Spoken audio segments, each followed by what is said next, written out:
Ave Maria, cheia de graça, o Senhor é convosco. Bendita sois vós entre as mulheres, e bendito é o fruto do vosso ventre, Jesus.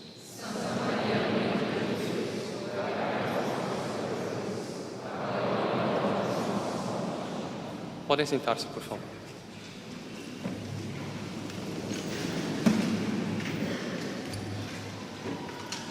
Sem dúvida, todos os arautos aqui e as irmãs que estão no coro já passaram por isso, sobretudo nessas fases de muito calor, como nós estamos vivendo atualmente.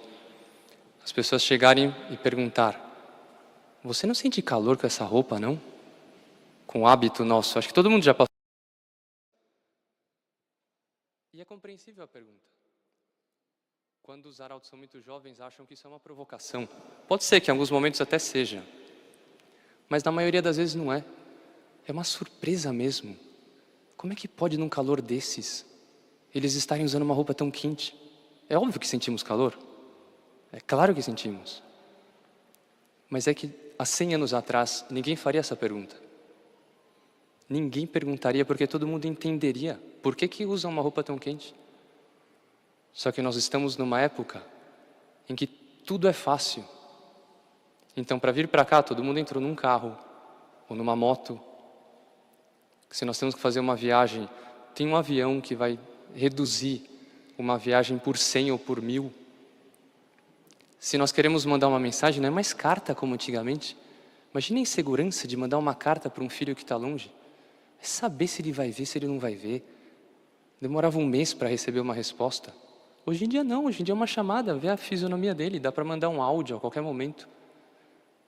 O padre, os leitores aqui para falar, tem um microfone. Antigamente o padre tinha que treinar até o volume da voz dele, era uma pregação assim solene. Hoje em dia essa preocupação não há mais. Muitos vão sair daqui do calor, vão entrar em carros que têm ar-condicionado. Pensar em ar-condicionado alguns anos atrás, ninguém imaginava nisso. Água gelada. Todo mundo vai tomar uma água gelada, uma bebida gelada. O mundo nos encheu de confortos. Nos encheu de regalias, de facilidades. Só que se nós tomássemos a frase do Evangelho de hoje, de nosso Senhor Jesus Cristo, dizendo: é agora o julgamento deste mundo. Qual seria a sentença para o século 21, para esse ano de 2024? É agora o julgamento deste mundo. Não vai acontecer hoje, porque ainda tem coisas para se cumprirem até lá. Mas digamos que hoje fosse o fim do mundo. Qual seria a sentença de Deus para esse século? Para a humanidade?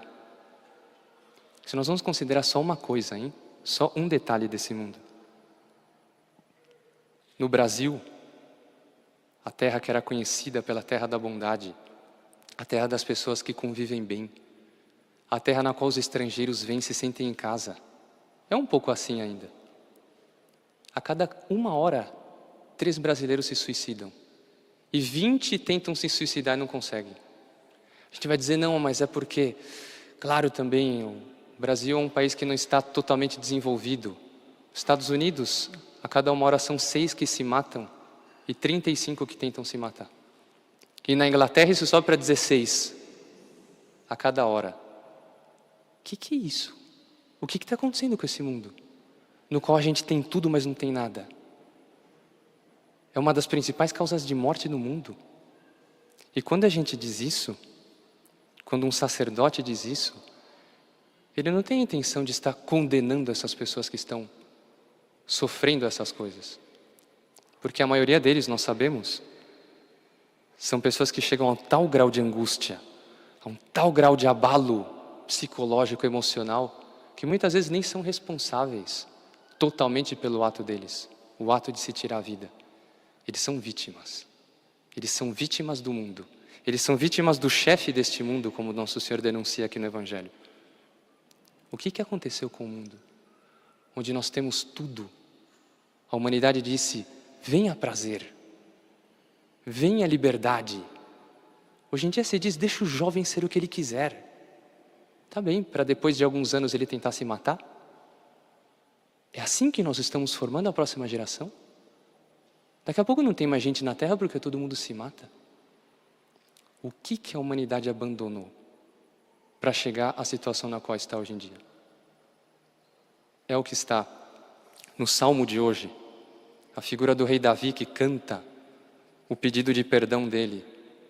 O rei Davi, que nesse estado aqui, quando ele vai dizer, tende piedade, ó meu Deus, misericórdia, é o salmo mais famoso da Sagrada Escritura, o Salmo 50. Ele tinha acabado de cobiçar a mulher do próximo, ter um adultério e um homicídio. O rei Davi tão inocente. O rei Davi que quando Saul começava a persegui-lo, ele já ungido por Deus, um dia se encontram numa gruta, Saul querendo matá-lo, ele tinha tudo para se vingar de Saul. Ele corta um pedaço da capa do rei Saul, para depois mostrar para ele, eu podia ter te matado e não te matei. E ele fica com peso de consciência, com remorso, o que eu fiz? Eu cortei a capa de Saul. Tá bem, alguns anos depois ele ia assassinar os melhores generais dele. O que aconteceu? Qual que é o processo que leva o inocente a terminar em assassino?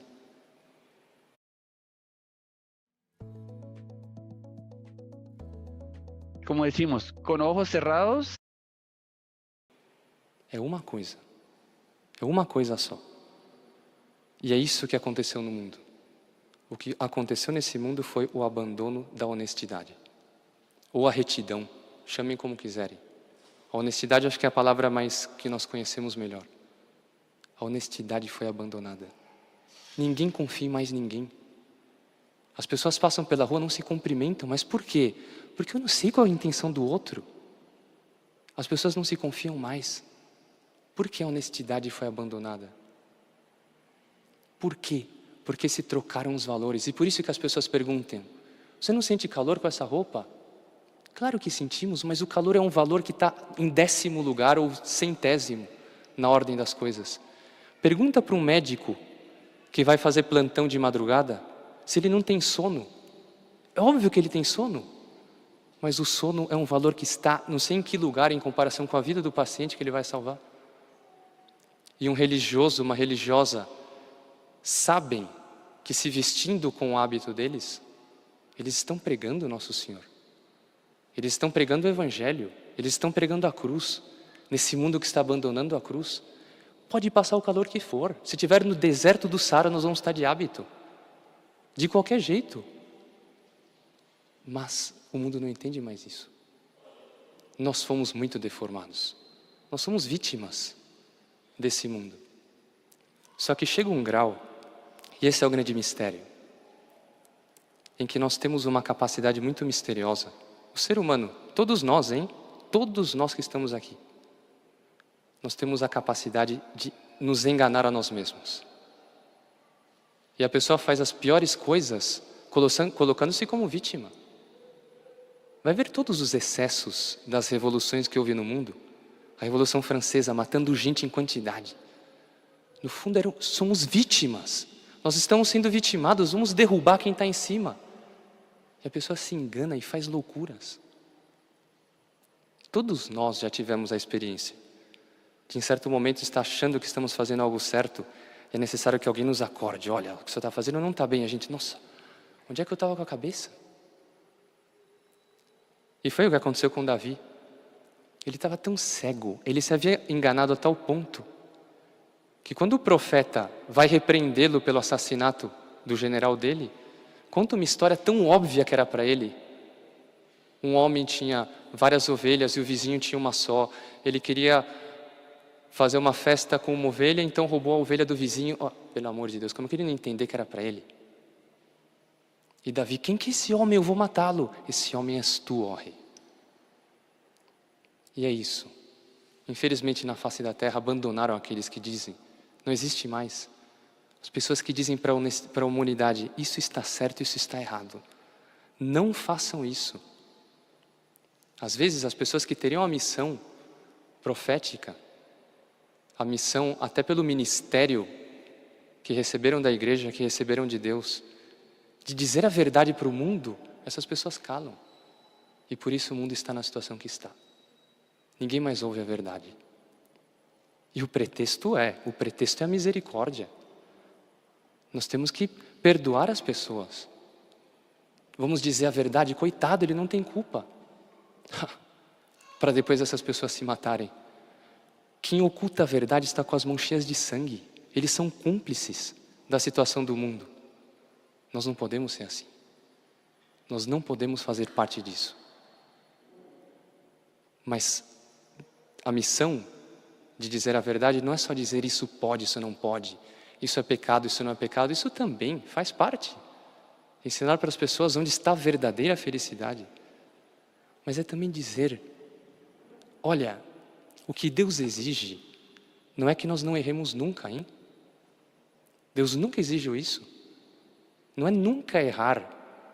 Não é que as pessoas que estão aqui na igreja têm que ser pessoas que nunca pecam, que nunca cometem um erro. Não é isso que Deus exige. O que Deus exige é que quando eu errei, eu tenho a atitude de Davi. Eu reconheço. Vamos pregar, tem um Redentor, tem uma pessoa que morreu na cruz por nós. Ele vai perdoar sempre. Tem um confessionário, onde o padre está ali para perdoar qualquer coisa. E quanto mais honesta a pessoa for, mais aquele perdão desce, transforma a alma e dá aquela verdadeira paz de consciência. Porque a angústia nós vamos passar. Nós vamos passar por situações extremas. Nosso Senhor passou.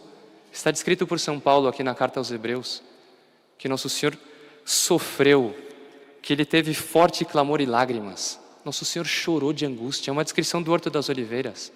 Clamor significa falar em voz alta. Isso não está nos evangelhos, mas está na carta de São Paulo. Imagine a angústia pela qual passou o homem Deus. E no evangelho de hoje, Nosso Senhor diz de si mesmo, agora sinto-me angustiado. Todos nós temos momentos assim. Qual que é a diferença? A diferença é que nós temos fé. A diferença é que nessas horas nós sabemos que nós não estamos abandonados. A diferença é que nós sabemos que, como diz aqui Nosso Senhor, onde eu estiver, aí estará o meu servo. Nessas horas da angústia, nessas horas em que eu caio diante da realidade, essa mentira de que tudo é fácil na vida, em que eu posso ser o que for, que tudo vai dar certo, em certo momento eu percebo que isso não é assim. E a pessoa vai abaixo. Nessa hora eu me agarro. Não. Eu não vou me destruir. Eu não vou me desesperar. Eu tenho a Deus. Eu tenho Nossa Senhora. Eu tenho essa mãe, que é incondicional. Mas padre, eu errei pior que Davi. Eu fui mais baixo que Davi. Tende piedade, ó meu Deus, misericórdia. Lavai-me todo inteiro do pecado. Não tem condições o perdão, hein? Entrando no confessionário, dizendo o que for, tudo é perdoado. E aquela paz de consciência autêntica inunda a alma da pessoa. Então, hoje, pensemos um pouco nessa situação do mundo. Porque o mundo não é uma pessoa. O mundo é um conjunto, nós somos parte desse mundo. Querem transformar o mundo, querem transformar o século XXI, querem transformar o que vem pela frente, comecemos por nós. Sejamos nós honestos. Quando eu errar, perdão, meu Deus. Peço perdão até em relação à pessoa com a qual eu posso ter errado. Vou para o confessionário. Não justifico o que eu faço. Na hora das angústias, não estou abandonado. Eu vou para Deus, eu vou para Nossa Senhora, eu rezo o meu anjo da guarda. Eu me agarro no que for. E aí sim, nós começamos uma transformação. E na esperança de que vai se realizar o que está na primeira leitura de hoje. Dias virão em que Deus vai infundir a lei dele nas entranhas das pessoas. É o que Nossa Senhora prometeu. O mundo naturalmente não tem solução. Não vai ser uma nova filosofia, não vai ser um modo novo de governar o mundo que vai transformar a humanidade. Depois de ter descido tanto, vai ser uma intervenção de Deus. Vai ser uma intervenção de Nossa Senhora. Preparemos-nos para isso. Com confiança, com fé, mas começando a reforma. Começando a transformação do mundo pela transformação de nossas almas. Louvado seja nosso Senhor Jesus Cristo.